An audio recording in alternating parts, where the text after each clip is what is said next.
So fancy.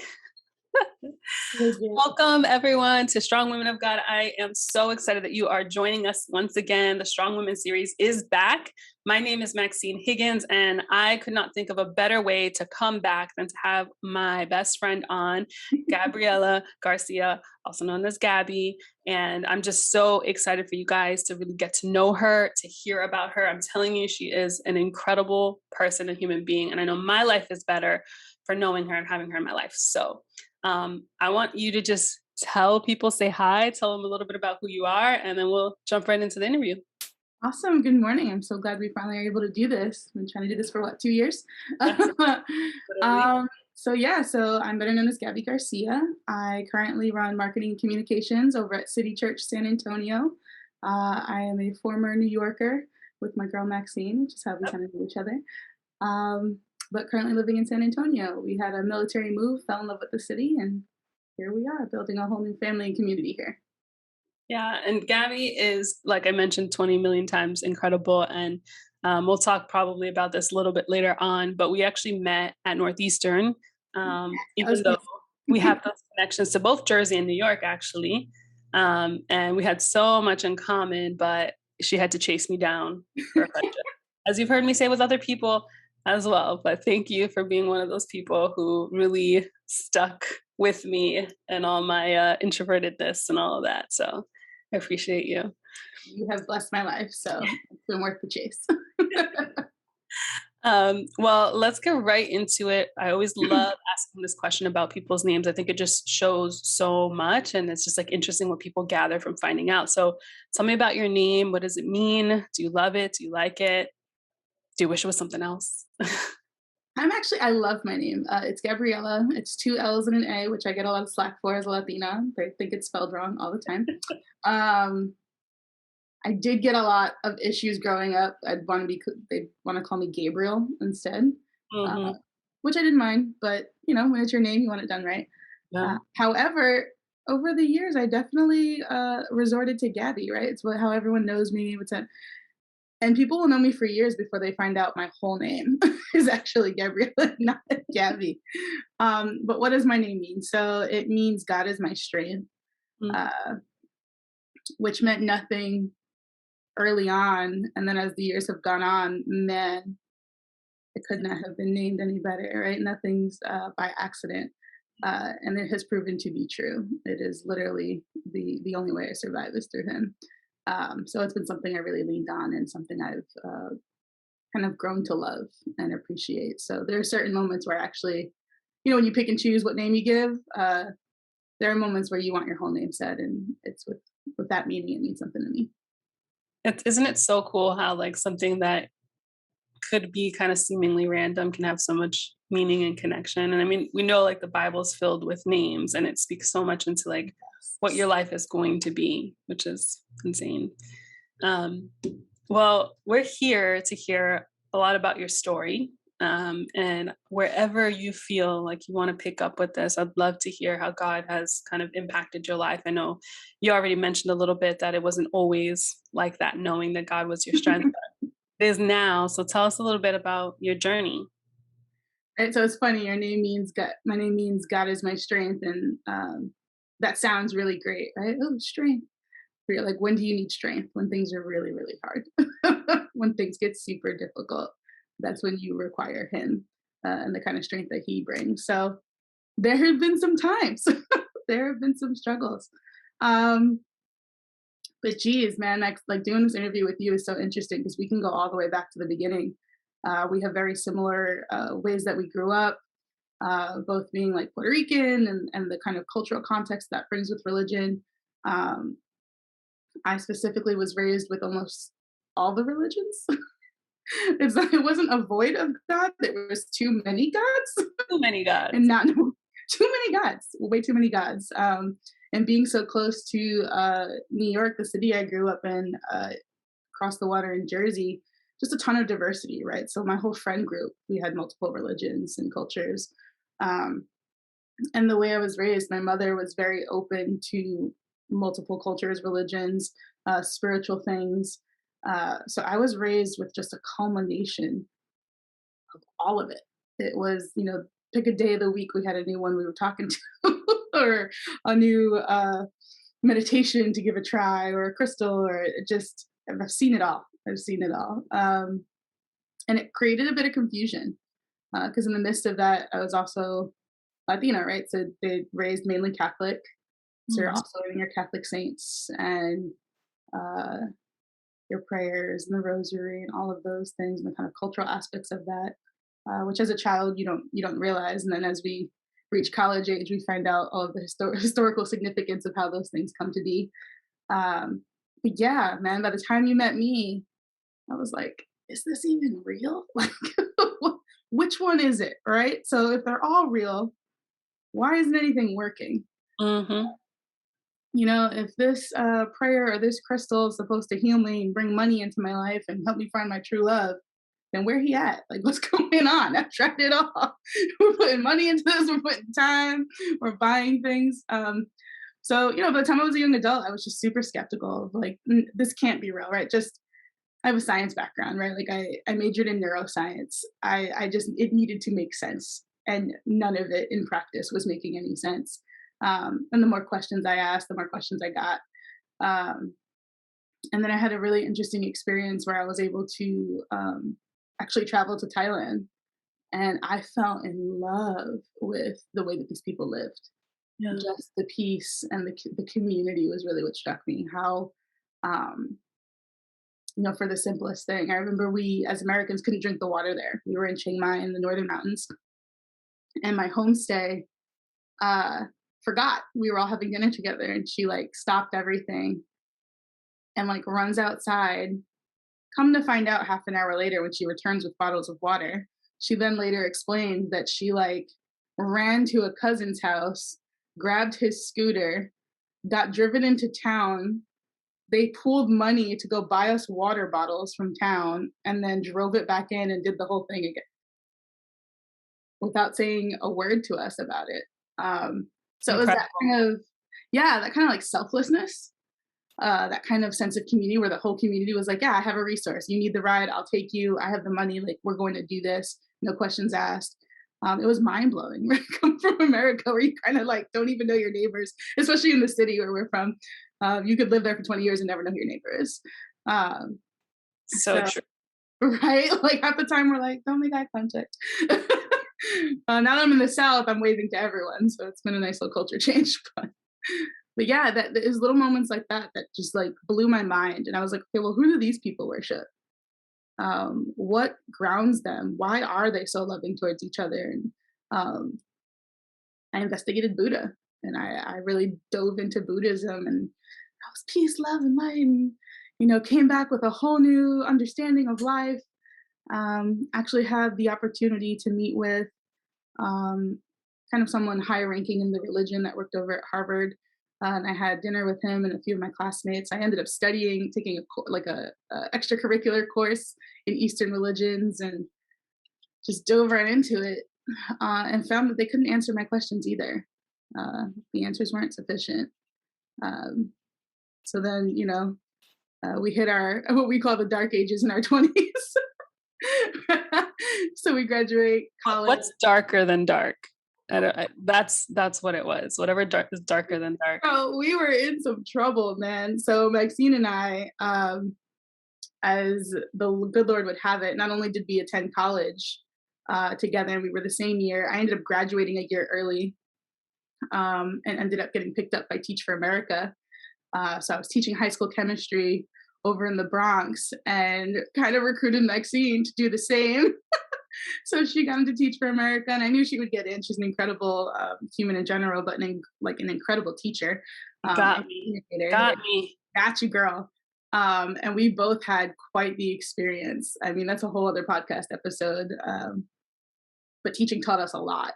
But we were also, 21, 22 years old, responsible Babies. babies, responsible for people's children, out of our minds, trying to figure out what life was.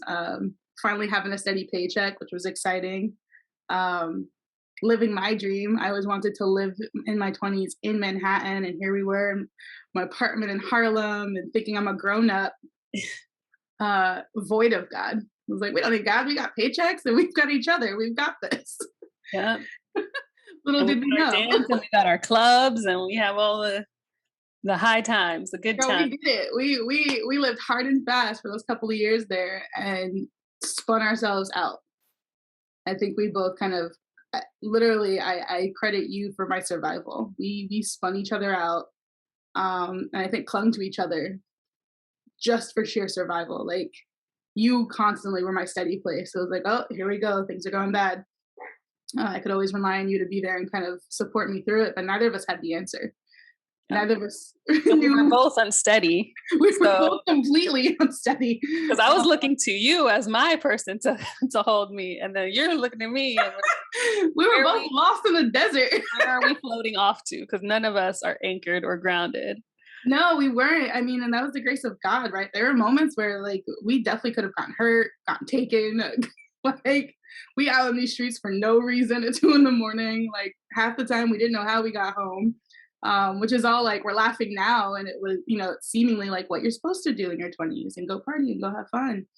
Um, but man, the next morning we both were always like suffering for days after.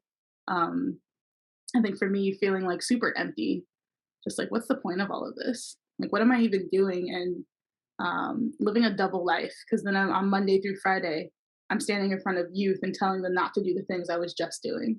Standing in front of youth, like telling them how hard life is about to be, and why school's important. And I'm like, did school help me with any of this? Like, Right. oh, the right grades. I'm still spiraling out. I still don't have enough money to do the things I want to do. Still don't feel fulfilled.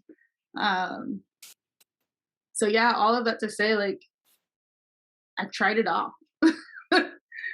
I feel like I am one of those people that can literally say I went around the world. I've traveled. I've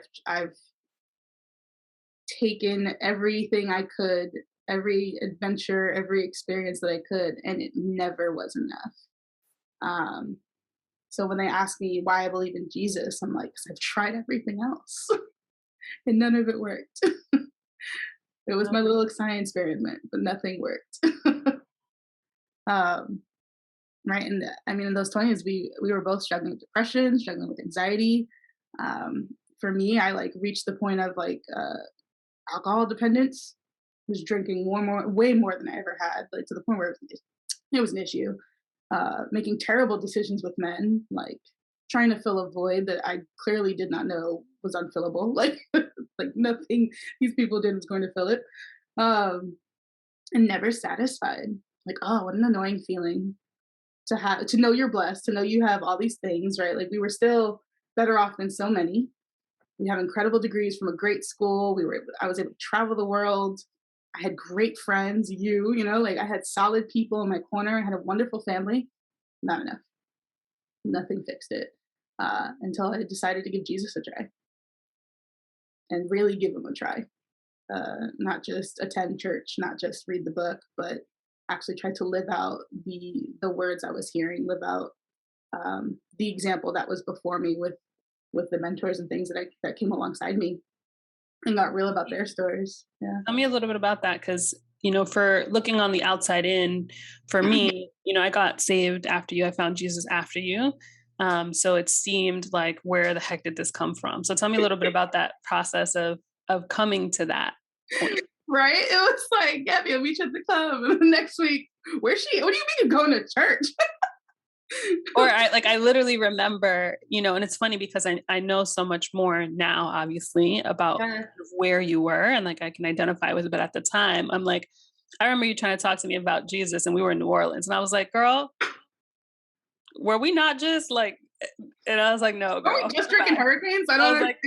like, no, something's not right. So, but it's funny because now I understand like that process of being newly saved, trying to figure stuff out, figuring out what parts of your life you don't need anymore, Yeah. still aching and trying to hold on to that past life. And there is this like tug of war that happens, really. So yeah, back to tell me how that happened for you.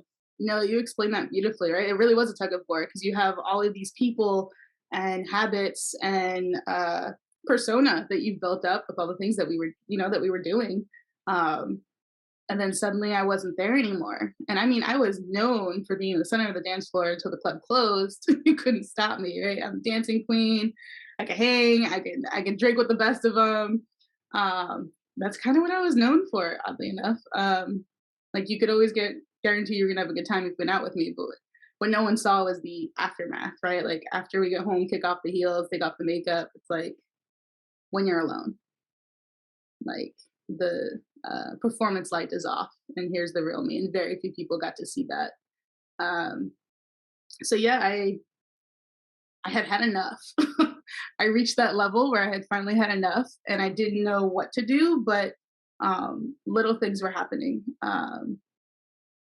People from college who were of the faith were reaching out.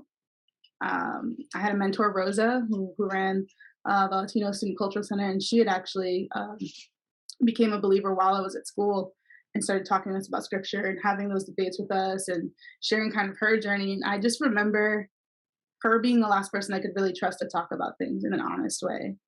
So I went back to her quite a bit when I get emotional. Um, she's really one of the key reasons I think I'm even standing here still. Her prayers, her pouring into me. I remember things got so bad. I booked a bus ticket from New York after teaching one day. I just had hit rock bottom, and I was like, if I don't talk to someone, I don't know what's going to happen tomorrow. Booked a ticket right back to college. Like you finally graduate, and all I want to do is go back and sit in her couch and have the benefit of being able to do that. She opened her door right up, sat me on the couch, and we had the convo. And she just got really tough with me. I was like, I feel like God's been talking to you. We've been having these conversations, and you just keep running. So at some point, you have to make a decision. You've tried everything else. You've tried it all. So give him a shot. So I did. I did that day. I made a couple of decisions to really pursue my own reading. I think that was where it started. I was like, okay, well, if I'm going to say I believe this guy and give it a real shot, this Jesus guy, I need to just crack open his book and figure out what's in here because a lot of people have been telling me a lot of things about that book. I need to see for myself. And that's where things changed. That's where things changed. It's like once you make the decision to go and see for yourself, he shows up. He shows up in a real way, a tangible way, undeniable ways. It was from the song that would play to the random stranger on the street, to a scripture that would just jump out at you, and you may have seen it before, but now it has completely new meaning. And I remember one of the first scriptures that became mine, right? When you first start reading, there's always like one or two that become yours. You kind of just know it when you see it. And it was in Spanish, it was todo lo puedo en Cristo que me fortalece. And it's essentially like, I can do all things to Christ who's my strength. And then circle back, that's my name. It was like this whole time, this was what I needed to kind of have the epiphany with. Like, he is your strength. You don't need anything else but him. I love so many aspects of it. I was literally thinking that when you said, God is my strength, and I was like, oh, and your name. Boom. But I mean, this is such a testament to also like the power of being steady and remaining. So many of us I know in this journey have people that we're still praying for, that we're still believing for, that our heart is aching for, our heart is breaking for, because we're seeing them, battling with these things. And we're like, man, if you only knew Jesus, if you could only feel the love that Jesus has for you, things would be different. And I think sometimes in that long journey, because it is long for many people, people get discouraged, they break down. And the beautiful thing is, like, our only job is to continue to show the light and be there, be present, sort of like Rosa was. And in that moment, when you finally broke down, like, you only thought of that person. Yeah. And then she was able to kind of help usher into that thing. So I think that should be an encouragement for all of us who are maybe speaking life into people. And we're like, man, this is never going to work. This is never going to happen. Like, we just don't know the day God has called them to answer. But when that day comes, better believe they'll come back to you, searching for you, looking for you, And I also want to shout out Rosa, because Rosa was on Strong Women You're right. a while back with our marriage discussion that we had. So the link will pop up in a second if you're interested in watching that. Make sure to go over there. And she's incredible. I didn't have the opportunity to get to know her in college. I actually got to know her afterwards, but I can attest to everything that Gabby is saying. She carries such gentleness and strength at the same time, which is Well said. Well beautiful. said. Yeah. Um, Awesome. So, I mean, I guess bring us up a little bit more into kind of life as it continues, as you continue talking about your journey with God. What has that like once you did make the decision, what came next? And then like how did it transform into like your purpose? Like what do you feel like God put in your heart? Oh man, what came next? That's such a like loaded question, right? Like it's like once you make the choice, everything changes, and that sounds really cliche and cheesy. Um, but it's kind of like being blind and now finally seeing everything with a whole new clarity. You have something to anchor yourself to. You suddenly, I think for me, the biggest transitions started to happen when I got myself into community and got around people who were speaking truth over me, speaking truth over my identity. I think that was the biggest hurdle at the beginning that I had to really come to terms with. Like, who am I? Who am I? Because I have, Gabby the dancing queen, Gabby the leader in school, Gabby the honor roll student, Gabby the teacher, Gabby the daughter, like all of the labels, like that we have in this world, your culture, your age, your the fact that you're a woman, whether or not you're single, like completely clouds you. Like it just, and we carry them all. We take them on. We wear them all, and we have a different mask for each one of them.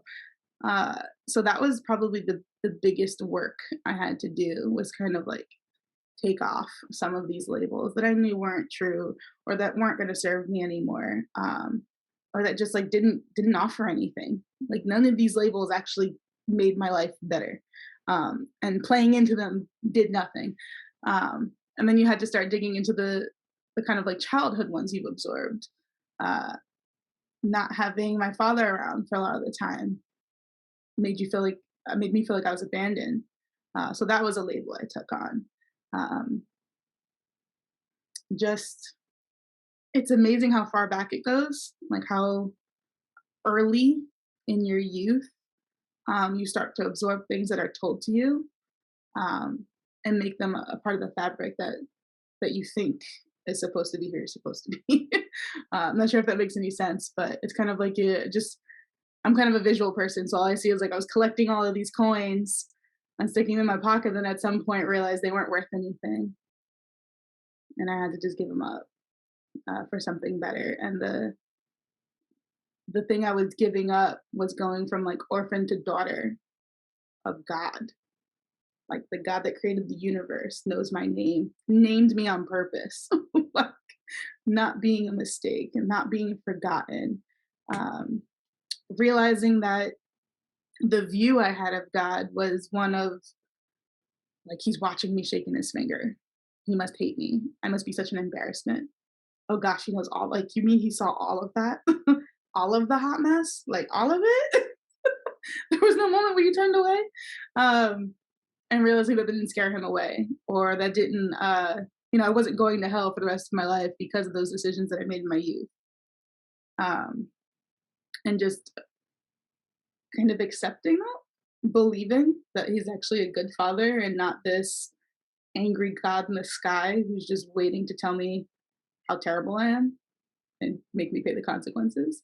Um, and when I tried to wrap my brain and my heart around that possibility, uh, that I could be something he loved and cared about instead of a burden he had to like fix, things really started to change.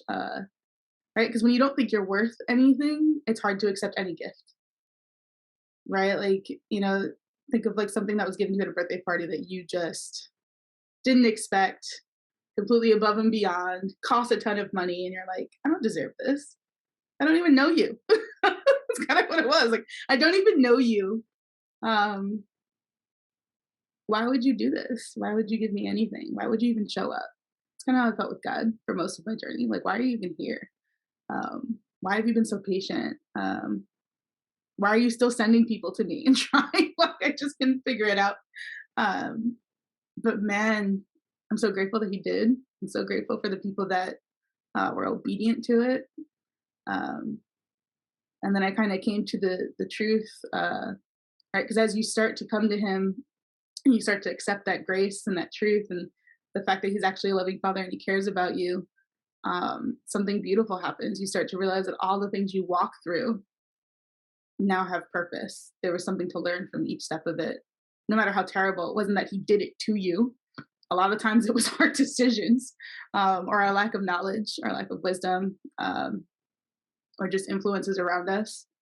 But a lot of it was our decisions. And then you come to realize, oh, I don't have to be held to that. You're telling me I can just let that all go. And not only can I let that all go, but you have even better things for me if I just keep following you. If I just like take it one day at a time, there's more. Um, and he continued to blow my mind with his generosity. Um, I just never understood how I have been able to see the places around the world that I've gone to, been fed with the incredible food that I've been given for free, right? The kind of friendships he's put around me. Um, just some of the crazy experiences where you're like, how did I end up here? Like, what am I doing here? Um, I don't deserve any of this. And yet you just keep giving more. Um, and then I ended up meeting my husband, well, re-meetings. We also went to college together. And that's something I always wanted. I always wanted to be married. I always wanted that relationship. And he was already a believer. And I got to see kind of how he walked out his faith and had this really powerful relationship with God and saw the incredible things that were happening in his life. And I was like, I want that. Like, I want to know more about that. How do I get there? So that was really cool that we got to walk some of that journey together. And we ended up in community at a church in Albany. And they really just poured into us. We were some of the youngest people there. It was a very tiny church. Um, a lot of elders, a lot of, Minister Gail and Minister Des. But the benefit of being in an older church was their wisdom, man, their experiences. There was nothing I could say to these people that they hadn't seen, done, or survived worse. Um, but man, because of that, they had so much to share with me about God, and how he sustained them and the kind of prayers they've prayed and the miracles they've seen. And it just kept fueling that fire for me. Where I'm like, I want to see that. I want to see the God who parts the Red Sea. Like, let's test this out. I want to know you, and know why you created me. Like, what's the deal here? Um, so I spent a lot of time learning there, which was great. And then I got the opportunity to serve at another church and ended up running a children's ministry. So I was able to take all of the teaching skills and my love for kids. But my whole life, I thought I was going to be a doctor. The plan was college, med school, pediatrician. It was pretty much that plan since first grade. So yeah, ended up working for a children's ministry at another church in the area, and just loved that I could do something uh, that would help other people find Jesus. Um, that wasn't an option before. It was like, okay, I want to help people be a doctor. Um, so I really pursued that with my whole heart, and then decided to follow Jesus and derailed all of that. So warning label.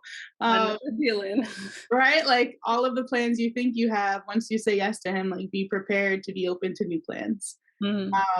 But the beauty of it was things I never knew I wanted or needed came out of that. So here we are, not a doctor, not in the medical field at all. But he still found a way to use me to help folks, to help people change their lives and heal, which is what I actually was after. So I never thought this was possible, but I get to spend all of my time figuring out how to bring people through the doors so that they can just hear about Jesus, experience him, and have a safe place to ask the questions that I had growing up, ask the questions that I was struggling with in my 20s, and not feel judged, not feel unsafe. So that's how I ended up at City Church San Antonio and running marketing and communications. It was just this really long, unexpected journey. Like, never thought I'd be in Texas. I thought I was going to live in New York for the rest of my life, a diehard New Yorker. Turns out I love the South. Turns out I'm much friendlier than I thought I was. A little bit of healing will make you nicer. um, That's why I moved out too. right? Like he's like, okay, girls, it's time to be a little less anxious, be a Yeah. little kinder, slow down a little bit. And you don't see it, right? Like you don't see it until you leave. And I love that Maxine has this thing where she's like, you always do it first, and then I Mhm. do it after. So like I was first to do Teach for America, I was first to get married, first to have a child. It's been kind of wild to be able to walk through this and still have you by Yeah. my side because you were there for all of it. Like I oftentimes call you my witness. Like Mm. you watched the transformation, like you said earlier, and was like, "What is going on?" And you were one of the people that I was like standing in the gap for and going like, "It's going to happen." Yeah. I can't do it for her. I hate that I'm watching her suffer because I was with you in it. Mhm. Um, but man, when he showed up for you and you made that decision, like here we are, we're on a podcast talking about it. You never saw that. At all. And also working for a church, which is funny. So like we've literally mirrored each other in different realms this entire time.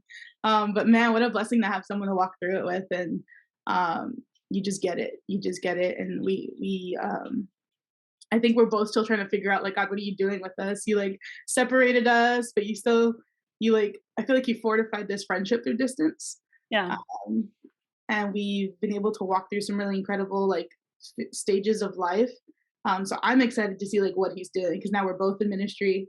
We're both committed to helping people heal, to helping people hear the truth, see the truth, and change their lives. And we're doing it in different ways, but at the core of it, it's the same. It's like once we figured out what the truth was and realized we didn't have to live in depression and anxiety and fear and all of the ugliness that we took on ourselves, we're like, yo, you gotta hear about this. Like, you, girl, let me tell you. Um, but my favorite is like folks who didn't know me before just see like all of the fruit of my work because Yeah. it's been work. So I really just appreciate your friendship because it's like you know the whole story. You saw the before and the after, and you know that it wasn't just a magical. I think some people think like, oh, you're a believer now, your life changed and everything's easier. It's like, oh no, no, no, no. This was a climbing Mount Everest, um, and levels of trust and faith and having to lean on my scripture of like, God is my strength. I can do this. God is my strength. Things are really scary. And now becoming a mother, whew, Yeah. the things you didn't know, the things you don't know until you're there.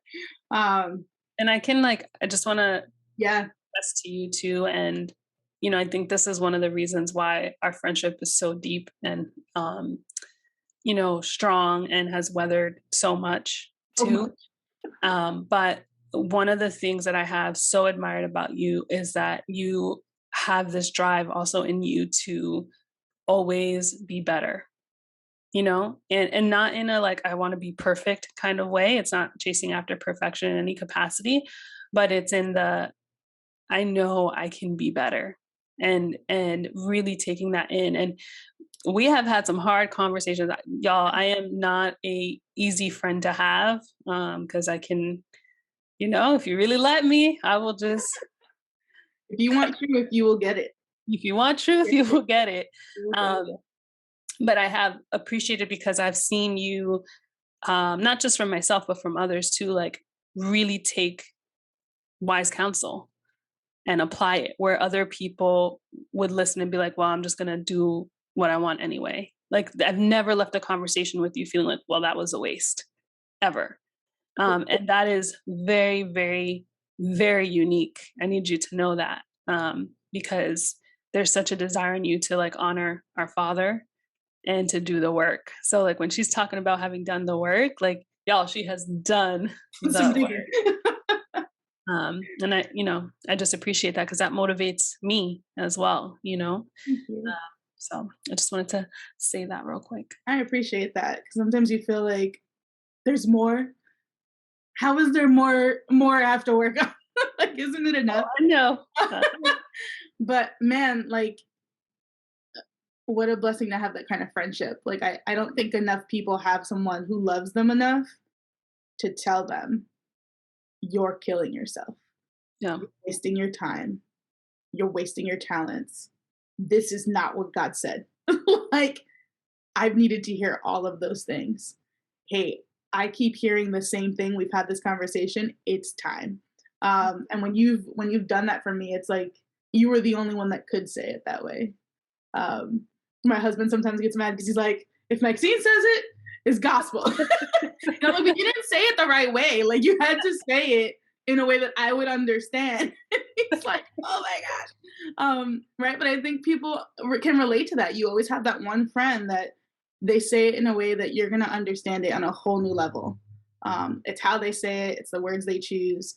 So I've been super grateful that you've always been obedient to the point of like, I remember right before I was going to get married, you called me up and you were like, I don't want to do this. I've been ignoring you for 2 weeks.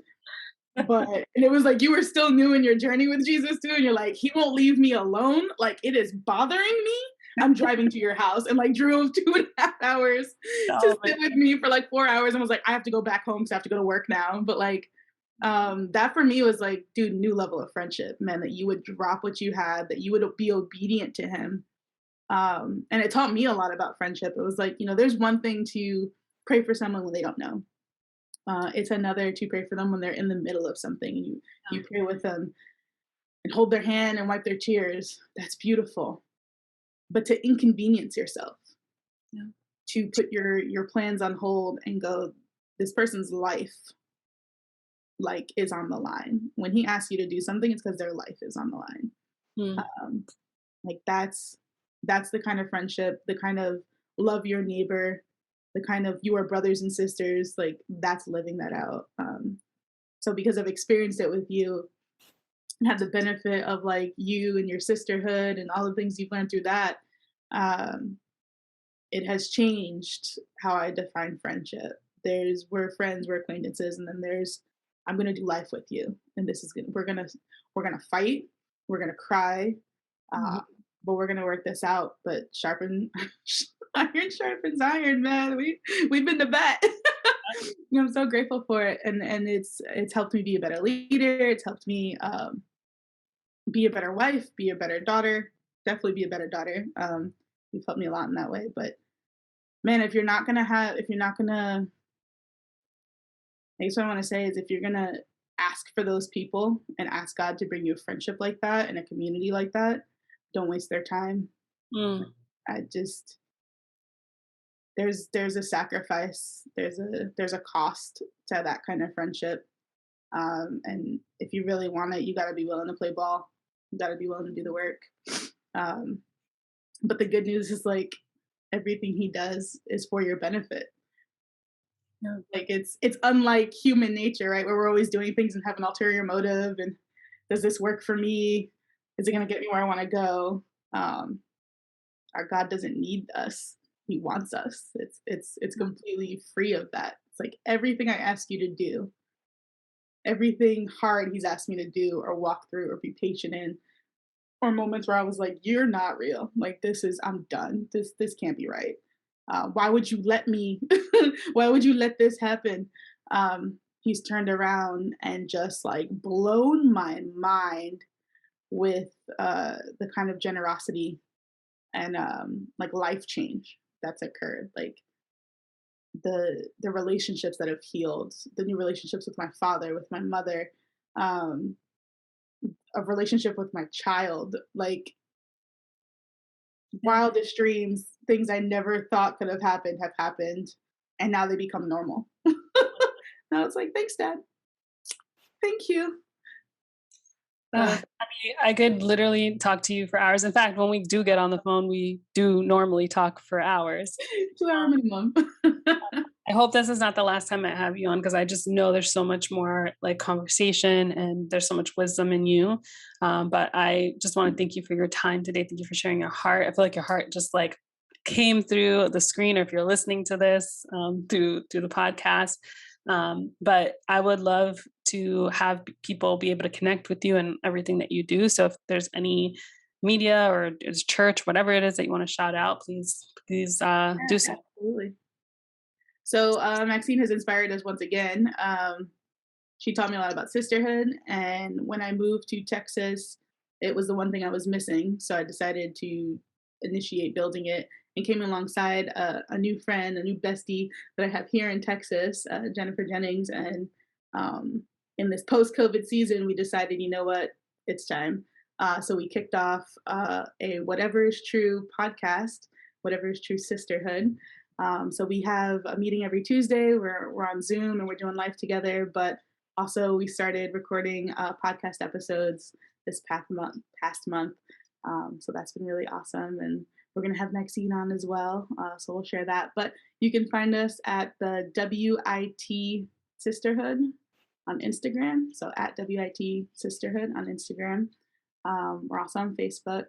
And then if you just want to follow me, you can find me at Jesus is my tour guide on Instagram. I love it. And we'll drop it on the screen as well and in the comments section. I love you so much. Thank you, thank you, thank you a million times. And thank you to everyone who is watching or listening right now. Don't forget to follow us on Instagram at strongwomen_of_God. And until next time, take care.